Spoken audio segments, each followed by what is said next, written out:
Y bien, se ha presentado un libro muy interesante que se llama Cuando despertemos en el 2062, Visiones del Perú en 50 años. Esto es un libro de la Universidad del Pacífico y los editores son Bruno Seminario, Cintia Sanborn y Nicolai Alba. Pero este libro fue de alguna manera presentado en el diario El Comercio con un titular y con información sobre todo dentro, en la que se citaba al Jürgen Schultz, que es uno de los profesores de la Universidad del Pacífico que también escribe en este libro, en el que en buena cuenta señalaba que el modelo primario exportador no era sostenible porque todo modelo primario exportador genera lo que llaman la maldición de los recursos, es decir, en buena cuenta termina matando toda otra producción que no sea la exportadora minera y en fin, genera una serie de distorsiones que hace que finalmente el país no se desarrolle y la institucionalidad tampoco, dicho sea de paso. Y eso es un poco lo que aparece y lo que quedó de esa nota, en virtud de las declaraciones casi literales. Estoy casi citando literalmente a Jürgen Schultz, y efectivamente en su libro, en el libro en la página 100 se dice más o menos lo mismo. Por ejemplo, se dice que este modelo primario exportador, las exportaciones de materias primas, contrata a sus empleados directivos y calificados en el exterior y utiliza casi exclusivamente insumos y tecnología foráneos, ¿no? Bueno, estamos con dos distinguidos economistas, Miguel Palomino, que es director del Instituto Peruano de Economía, que además ha hecho trabajo sobre las vinculaciones del sector minero con el resto de la economía, etcétera, y con el propio Bruno Seminario, que es uno de los editores de este libro. Buenas noches, ¿cómo están? ¿Cómo les va? ¿Qué tal? Bruno, yo quería comenzar preguntándole por ese tema, es decir, efectivamente toda exportación exportación de materias primas, en este caso de minerales, lleva a la maldición de los recursos naturales, es decir, el modelo o el exportador peruano en este momento está condenado al fracaso.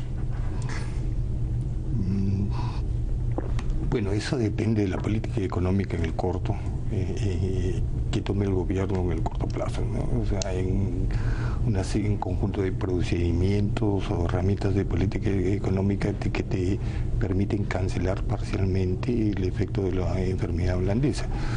Ahora, pero pienso que este tema de los recursos naturales en realidad es de poca relevancia para entender la proyección del Perú en el 2062. O sea, el problema del Perú no es las exportaciones de recursos naturales, sino por eso es que a la hora de hacer la proyección económica, nosotros nos hemos remontado tanto en la historia del Perú para tratar de aislar los problemas y tratar de aislar cuáles eran los verdaderos problemas para el crecimiento.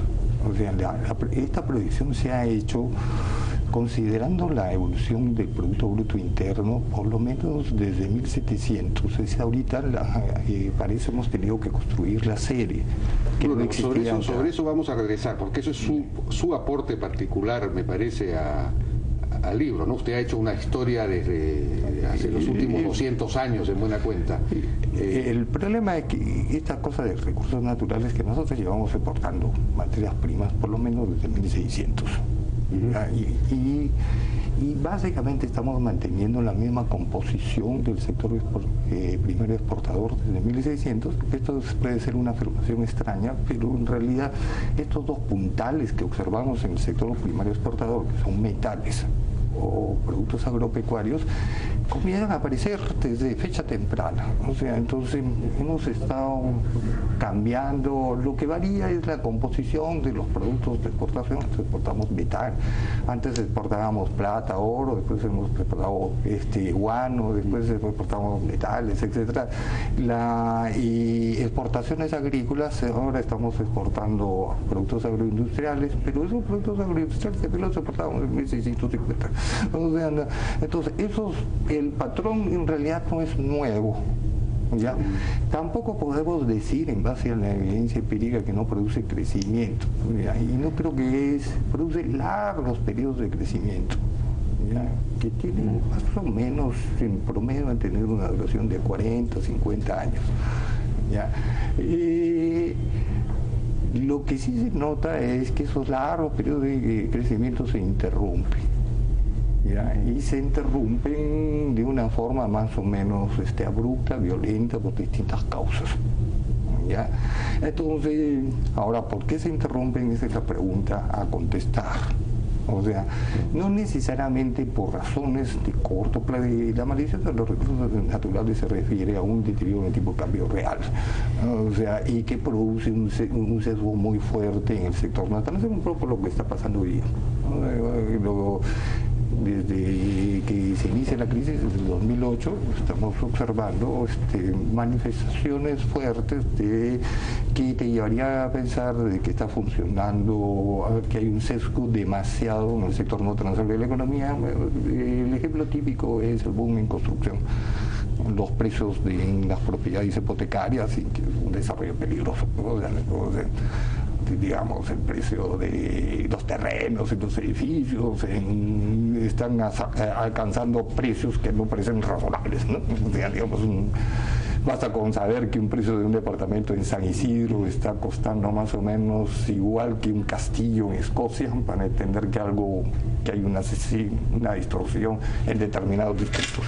Esa cosa es peligrosa, puede colapsar. O sea, no estamos diciendo que colapsen, sino o sea, que es un observador. Pero en realidad te ayuda un poco a entender el crecimiento.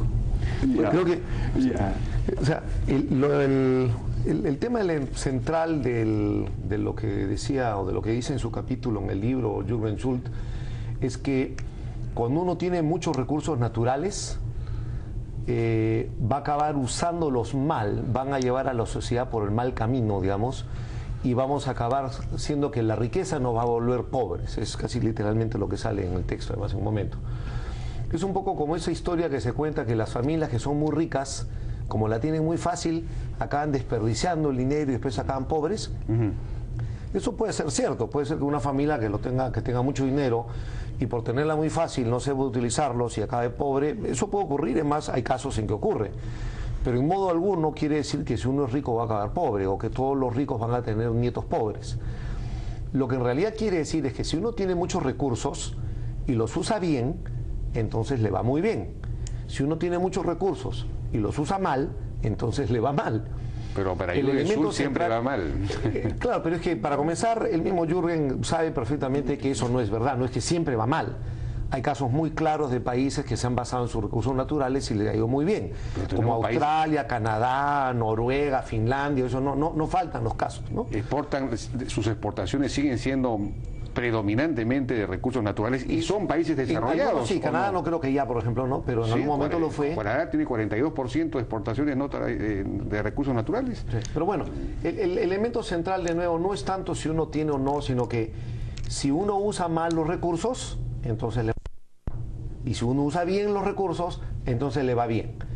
Eso es, digamos, una verdad de perogrullo, pero es cierto, o sea, es una advertencia lógica. Que yo tenga muchos recursos minerales no me garantiza nada si no los uso bien. Y su advertencia es que hay que usarlo bien. Y la advertencia que se deriva del trabajo de Bruno de muchos años es que en el pasado parece ser que no hemos sido muy buenos en usarlo bien.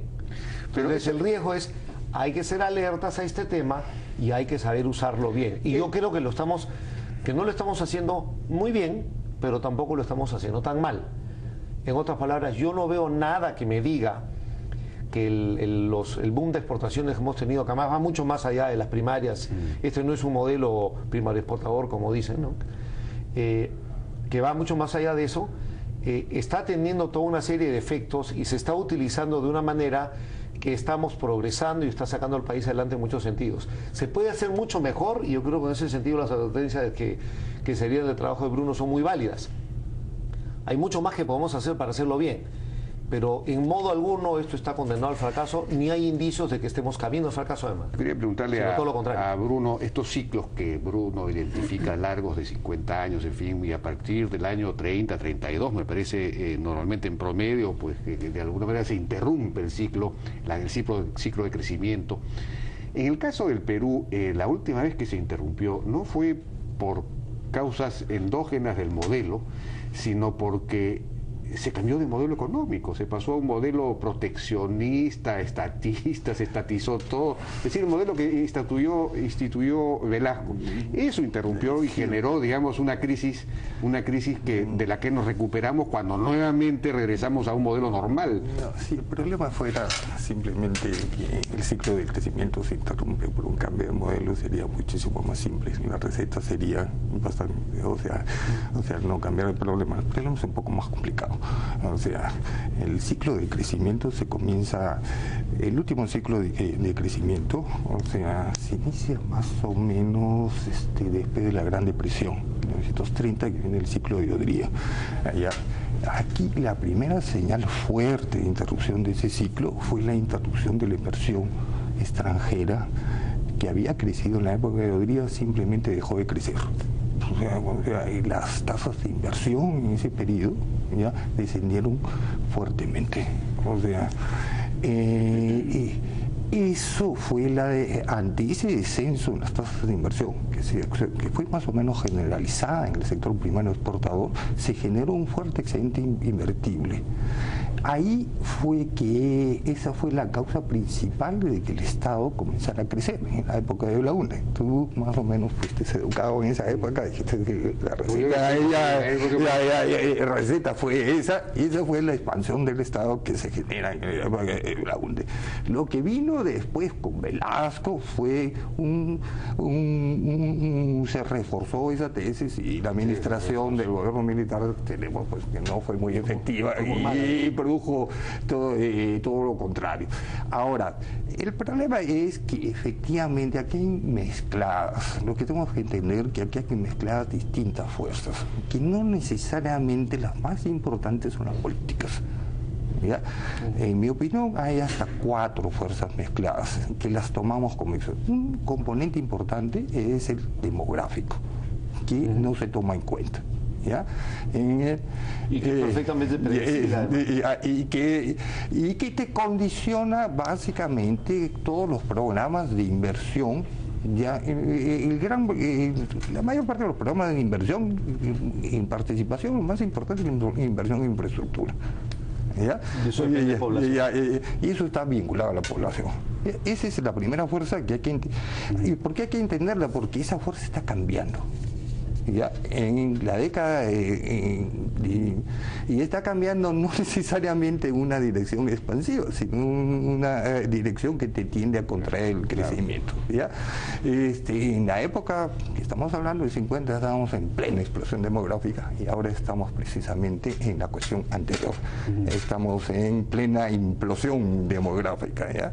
Y ahora, ¿por qué es importante esa fuerza? Porque simplemente es el periodo de mayor intensidad de migraciones de Lima. O sea, el Estado tiene que hacer gigantescas obras de infraestructura simplemente para sostener el nivel de la población. ¿Ya? Justo con eso, no lo tengo muy claro, no tengo una buena explicación para eso, pero la inversión, durante la época de Odría se abrieron un montón de minas. Ya, o sea, especialmente la principal y la más conocida que dura hasta ahora es la que abrió Sauden en el sur, Toquepala. Ya. Se comenzó a desarrollar la pesca. O sea, la pesca se interrumpe, o sea, después de un boom, y básicamente porque hubo un niño muy fuerte. ¿Ya? La otra cosa importante para entender la historia peruana y entender el riesgo que estamos enfrentando es que efectivamente en el Perú hay shocks, cambios físicos en el entorno productivo que han sido muy fuertes. O sea, el niño que tuvimos, los cambios que experimentó el Perú en la década de los 70 y 80 fueron un ciclo climático extraordinario que se repiten a periodicidades de 50, 60 años y hace que uno pierda conciencia. Pero eso no implica que no exista, o sea, simplemente que uno pierde conciencia. Hay que entender ese riesgo, porque ese riesgo afecta la economía peruana. Veamos, la magnitud de esos riesgos, el papel que tiene la política es muy chico. Bueno, sabes que la política es extraordinariamente mala, como en el caso del 88-89, digamos, ¿no?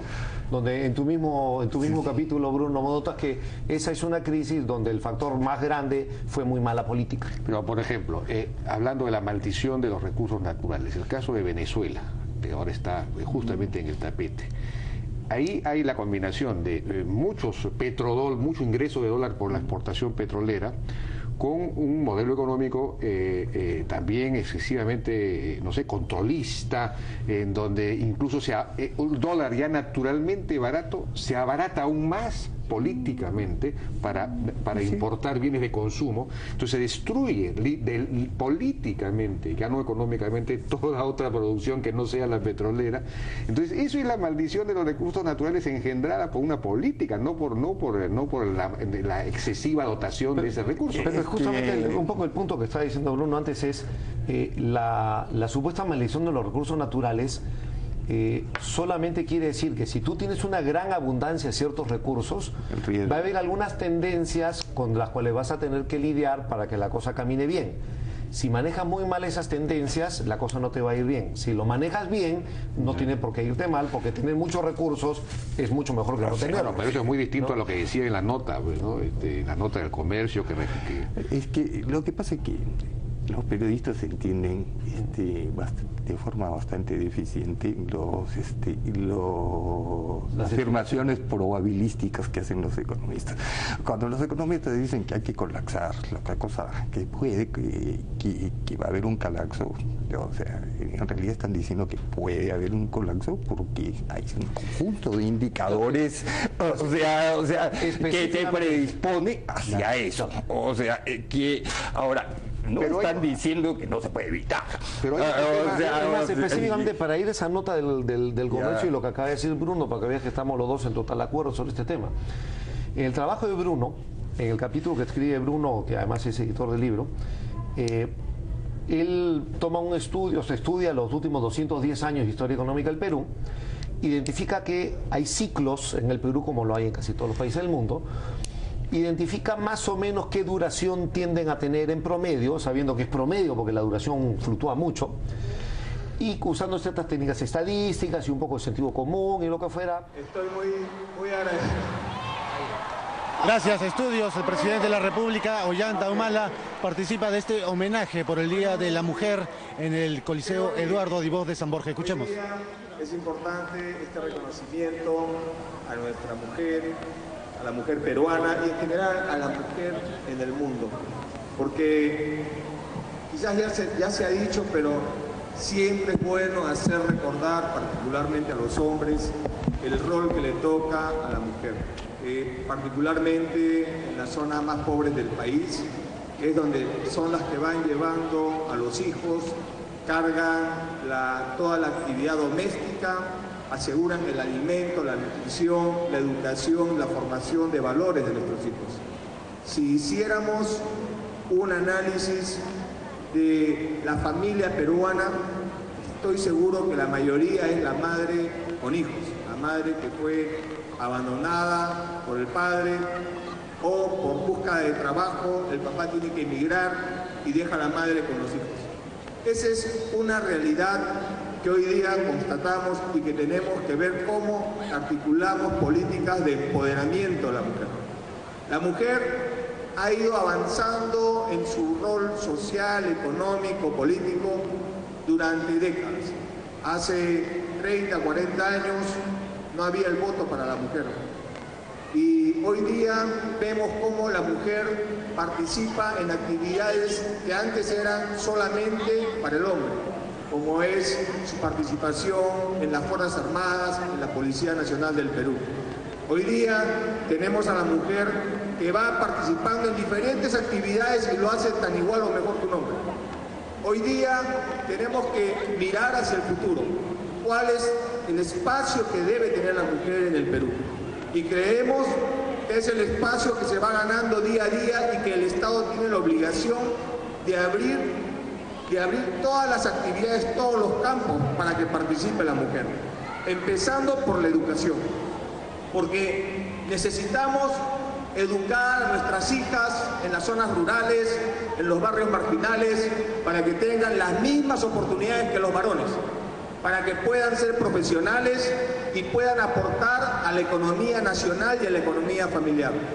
Por eso la tarea de empoderamiento de la mujer, la lucha contra la violencia contra la mujer, la lucha contra la discriminación de la mujer y la creación del Día Internacional de la Mujer tendrá que estar vigente y tendremos permanentemente que celebrarlo hasta que la mujer encuentre plenamente su sitial, su espacio en la sociedad peruana y en el mundo entero. Esa es una tarea, esa es una obligación que tenemos el gobierno, el Estado, la clase política, de darle la oportunidad cada día de manera más grande, más generosa a nuestras mujeres, a nuestras madres, a nuestras compañeras, a nuestras hijas, porque todos sabemos que hoy día sin el apoyo, sin el esfuerzo, sin el trabajo de la mujer, el Perú no estaría avanzando, creciendo económicamente, y por eso nuestra gratitud hoy día, esta noche, a todas las mujeres del Perú y del mundo. Muchas gracias a todas ustedes. Que vivan las mujeres.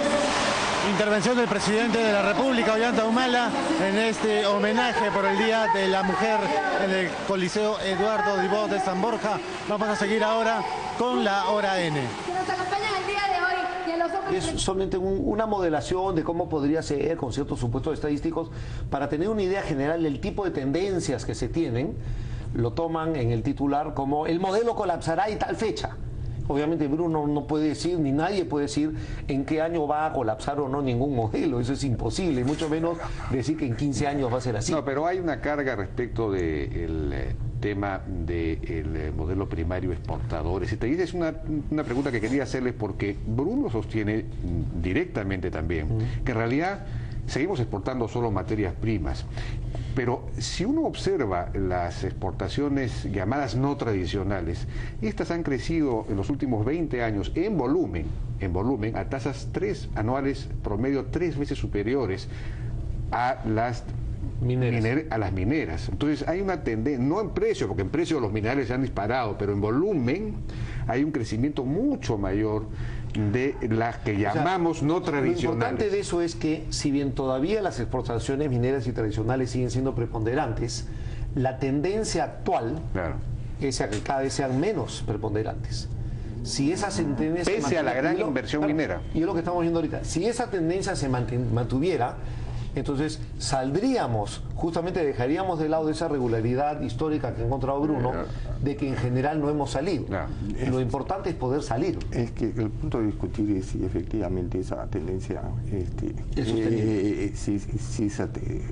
Si efectivamente si hay un cambio muy fuerte en las exportaciones. Primero porque las exportaciones no tradicionales, desde que se puso la rúbrica, la gente la tiende a asimilar como producto manufacturado, lo cual no es cierto. Sí, claro. ¿Ya? Un componente, casi el 50% de las exportaciones no tradicionales son en realidad productos que es muy difícil de diferenciarlos de la harina de pescado. O sea, la gente dice que las exportaciones no tradicionales tienen mayor valor agregado, pero digamos, pongamos el caso de las más exitosas, que son los espárragos. Ya, los espárragos son productos agropecuarios, agroindustriales, que se necesitan ser congelados, refrigerados, y eso añade un valor agregado. Pero si observamos la harina de pescado, notarás que la anchoveta no se exporta en forma de anchoveta. La anchoveta la tienes que llevar a una fábrica, ¿no? O sea, y tiene que ser harina de pescado, y la harina de pescado es un producto manufacturado. Desde el punto de vista, el término de valor agregado, no hay mucha diferencia. Pero eso nos lleva pero eso nos lleva un poco a otro tema, pues, también históricamente y viendo la situación. Vamos a imaginarnos un país, ¿no?, imaginario, que tiene un dechado, pues, del clima más maravilloso del mundo, abundante agua, maravillosos recursos pesqueros, minerales y petróleo por todos lados. Ese país, naturalmente, tan bien dotado de todos estos recursos naturales, tiene una enorme ventaja en producir y exportar ese tipo de recursos naturales. Entonces, en la medida en que eso sea cierto, nadie puede ni culpar a ese país, ni decir que es malo que ese país exporte recursos naturales, ni principalmente recursos naturales.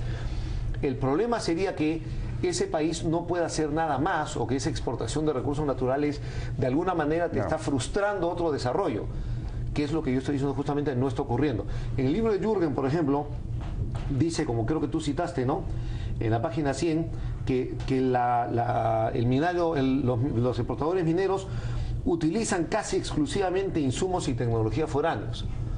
Quizás eso fue cierto en algún momento, pero hoy día eso no es cierto. Trabajamos con Bruno en la tabla insumo-producto, en este trabajo que hicimos del IPE respecto a cómo se relaciona la minería con otros sectores, y resulta ser que el 44% de la producción manufacturera en el Perú hoy día es usado como insumo por la minería. Bueno, entonces hay una integración.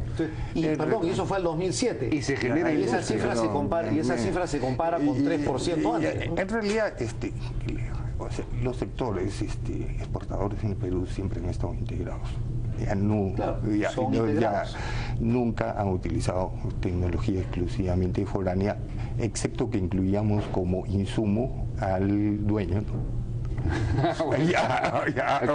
Capital. Si incluimos al dueño, entonces efectivamente.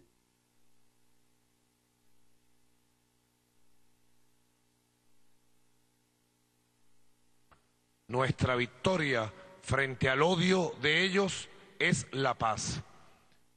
Nuestra victoria es que nuestro comandante continúe siendo acompañado por nuestro pueblo con amor, multitudinariamente y en paz, con fervor, con pasión.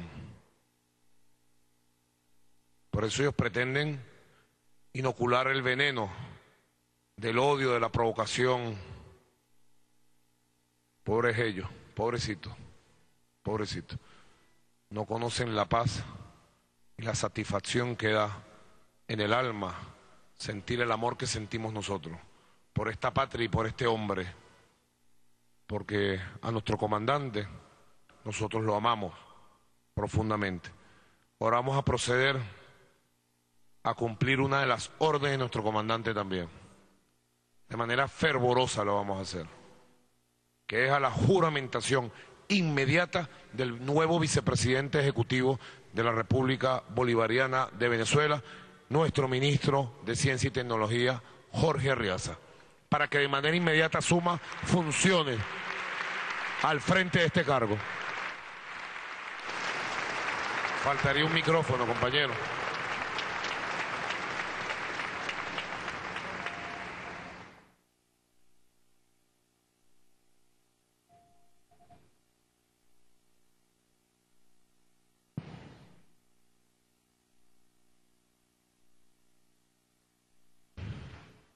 Querido camarada Jorge Arriaza, aquí frente a nuestro comandante Hugo Chávez, ¿jura usted asumir la vicepresidencia ejecutiva de la República Bolivariana de Venezuela con absoluta entereza y entrega a la causa bolivariana del comandante Chávez? ¿Jura usted hacer cumplir y cumplir la Constitución de la República Bolivariana de Venezuela en todos los elementos inherentes al importante cargo de vicepresidente ejecutivo de la República Bolivariana de Venezuela, ordenado y designado por el comandante Hugo Chávez?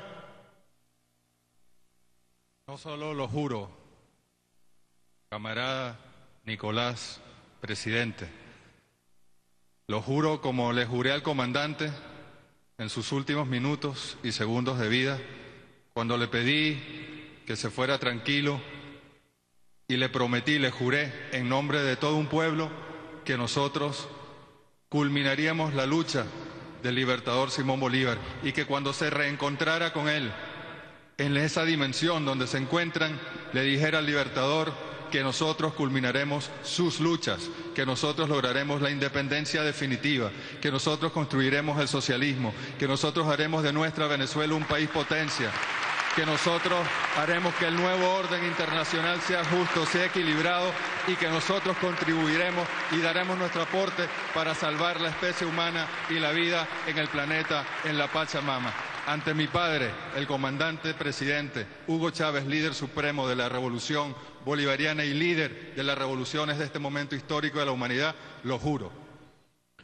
Compañero Jorge Arriaza, en nombre de Dios Todopoderoso, en nombre de nuestro pueblo, en nombre del comandante Hugo Chávez y por la autoridad que me da la Constitución como presidente encargado de la República Bolivariana de Venezuela, lo dejo a usted ya designado como vicepresidente de la República Bolivariana, y que Dios y la patria lo proteja y que cumpla ampliamente sus funciones. Lo felicito. Ya no tenemos tiempo, pero ¿cómo hicieron Noruega, Australia, Nueva Zelanda, en fin, países que ya son desarrollados o casi desarrollados sobre la base de las exportaciones de recursos naturales? Diversificaron también su economía mucho, pero siguen exportando predominantemente recursos naturales. Bueno, ya no tenemos, ya se ha acabado el tiempo, ¿no es cierto? O una respuesta muy breve para eso. En realidad, no puedo. Bueno, ya lo tenemos. Lamentablemente la televisión es así, pero es una discusión muy interesante. Este es un libro que apunta al 2062. Es un gran esfuerzo de visión de largo plazo, y eso es lo valioso de este aporte. Muchísimas gracias a Bruno Seminario y a Miguel Palomino por esta conversación. Vamos a una pausa y regresamos ahora con una entrevista a los pescadores del sur del Perú que tienen un muy serio problema. Regresamos.